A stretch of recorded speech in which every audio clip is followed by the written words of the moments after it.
Cannes, un jour, un film, une minute, consacré aujourd'hui au nouveau film de Marco Bellocchio présenté en compétition à Cannes, intitulé Il Traditore, le traître. C'est un film qui renoue avec une veine politique et historique que Marco Bellocchio a toujours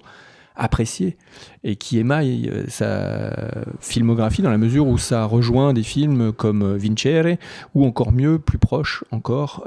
Buongiorno Notte. Le film du jour est un film qui s'attarde sur le moment où en Italie il y a quelque chose il y a eu un changement notoire, c'est-à-dire le jour où l'un des parrains d'une des mafias siciliennes s'est mis à parler, notamment au juge Falcone,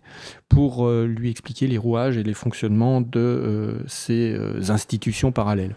Ce qui est très intéressant, c'est justement cette confrontation des deux institutions, notamment dans les procès, puisque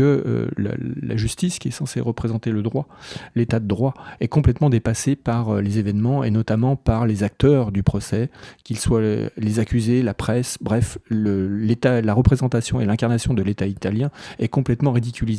On pourrait même dire qu'à travers cette figure